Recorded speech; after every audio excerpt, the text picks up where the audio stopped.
नमस्कार, मैं हूँ डॉक्टर अजय भांबी और हम बताने जा रहे हैं कुंभ यानी एक्वेरियस राशि का मई महीने का भविष्यफल। आपकी राशि से ग्रहों की स्थिति बहुत अच्छी है। जो शनि है वो आपकी राशि में चल रहा है, तो शनि तो आपका राशि से राशि में है। द्वितीय भाव में मंगल है, राहु है, बुध है, वो भी अच्छे हैं। सूर्य भी बढ़िया है, तीसरे भाव में है। हाँ, बृहस्पति जो है वो आपकी राशि से चतुर्थ हो गया है और वहीं रहने वाला है। तो यह स्थिति है, लेकिन शनि आपका बहुत अच्छा है, तो मेन जो ग्रह हैं बहुत उसमें ज़्यादा फर्क नहीं पड़ता। तो अगर हम बात करें 1 तारीख से लेकर 15 तारीख तक की बात करें इस महीने की, तो ये एक अच्छा समय है। यहाँ पर आप अपनी स्थितियों में बहुत सुखद परिवर्तन ला सकते हैं। आप तो कर्मठ व्यक्ति हैं और प्लानिंग के साथ चलने वाले हैं, मददगार भी हैं, लोगों की हेल्प भी करते हैं। तो अगर आप अपनी योजनाओं को जिस तरह से आप सोचते हैं, जिस तरह से प्लान करते हैं, अगर उसी तरह से आप उनका क्रियान्वयन कर सकेंगे, एग्जीक्यूट कर सकेंगे, तो मैं समझता हूँ कि ये जो फर्स्ट फोर्टनाइट है वो आपके लिए बहुत अच्छी है। इसमें आपकी बहुत सारी जो उलझनें हैं वो नियंत्रण में आ जाएंगी। आप अपने काम को बहुत बखूबी निपटा सकेंगे। इस बीच में नए संपर्क बनेंगे, नया माहौल निर्मित होगा। अगर आप सामाजिक कार्य से या राजनीति से या और किसी सोशल वर्क से संबंध रखते हैं, एनजीओ वगैरह कुछ करते हैं, वो भी एक अच्छा मार्गदर्शक आपके लिए सिद्ध होगा। आर्थिक दृष्टि से समय बहुत अच्छा है। धन की स्थिति में सुखद परिवर्तन आएगा। रुके हुए धन के मिलने की पूरी संभावना है। यदि बैंक या किसी भी ऋण संस्थान आदि से कुछ ऋण प्राप्त करने के इच्छुक हैं, इस दिशा में अपने प्रयत्नों में तेजी लाएं, आपको सफलता प्राप्त होगी। पारिवारिक वातावरण उत्साहवर्धक रहेगा एवं परिवार में कोई मंगल कार्य भी संपन्न हो सकता है।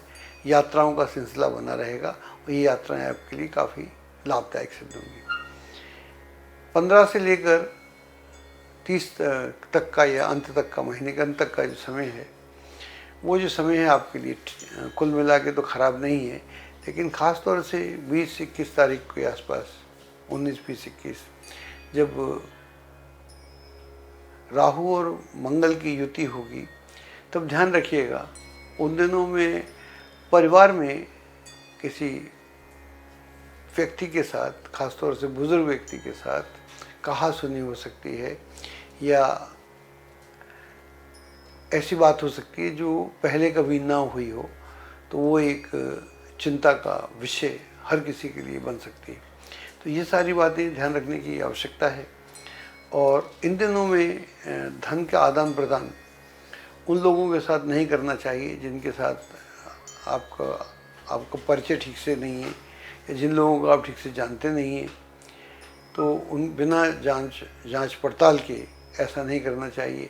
कोई डील भी नहीं करना चाहिए। कोई डील जो हो ख़ास तौर से प्रॉपर्टीज को लेकर या कोई एग्रीमेंट को लेकर या कोई नया कार्य में प्रवेश करना हो, तो जहाँ पर धन इन्वॉल्व हो उसका भी ध्यान रखना चाहिए। किसी निजी जन का स्वास्थ्य भी चिंता का विषय हो सकता है। ख़ास तौर से इन दिनों में जोखिम उठाने से निस्संदेह हानि होगी, इसका ध्यान रखें। जैसा मैं बोलता रहता हूँ, कुछ व्यक्ति को कुछ अपने ऊपर भी समय देना चाहिए, चाहे वो योग के माध्यम से दे, ध्यान के माध्यम से दे, मंत्र के माध्यम से दे या किसी और विधि के माध्यम से दे।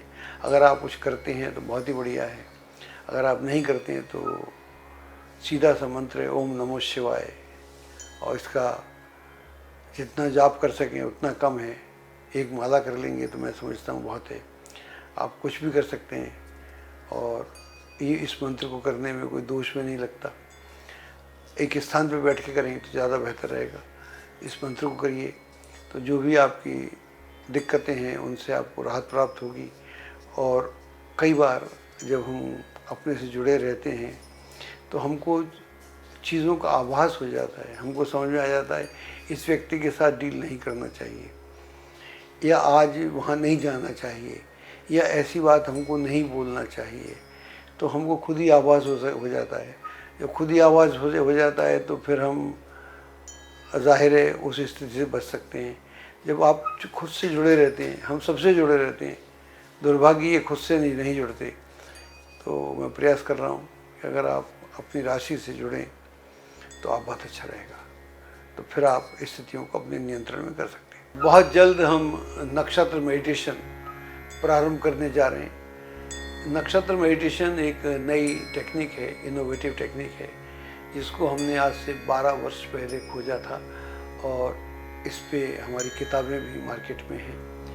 और हमारा नक्षत्र का जो पूरा प्रोसेस है उसको हम प्रारंभ कर रहे हैं। हमारा कहना ये है कि आप जिस नक्षत्र में पैदा होते हैं उस नक्षत्र का असर आपके जीवन में कम से कम 70% रहता है।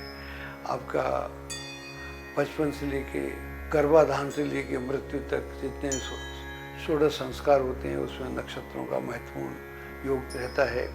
इसके अलावा दशाएं भी उससे ही शुरुआत होती है। तो नक्षत्रों का बड़ा महत्व है। जिस नक्षत्र पे आप पैदा होते हैं वो नक्षत्र आकाश में कहीं पर है। अगर आप उस नक्षत्र से जुड़ते हैं, ये हमारी ध्यान की विधि है, हर नक्षत्र की अलग है, आप उससे जुड़ते हैं तो फिर पूरे ब्रह्मांड से आप जुड़ जाते हैं। जब पूरे ब्रह्मांड से जुड़ जाते हैं तो आप फिर साधारण व्यक्ति ना रहकर ब्रह्मांड का एक हिस्सा हो जाते हैं और ब्रह्मांड को समझने लगते हैं। तो वहाँ आप में जो भी नेगेटिविटी है वो धीरे धीरे आपसे दूर होने लगती है और जो आपके सद्गुण हैं वो एक के बाद एक प्रकट होने लगते हैं। और इसके बाद इस दुनिया में ऐसा कुछ नहीं है जो आपके लिए असंभव हो। तो बहुत जल्द हम शुरू कर रहे हैं। आप ज्वाइन करना चाहते हैं तो हमको नीचे लिखे पते पर संपर्क स्थापित भी कर सकते हैं। एस्ट्रोलॉजी की सटीक जानकारी के लिए विश्वविख्यात एस्ट्रोलॉजर अजय भांबी के YouTube चैनल ABC चैनल को सब्सक्राइब, लाइक और शेयर करें। लेटेस्ट अपडेट के लिए बेल के बटन पर जरूर क्लिक करें।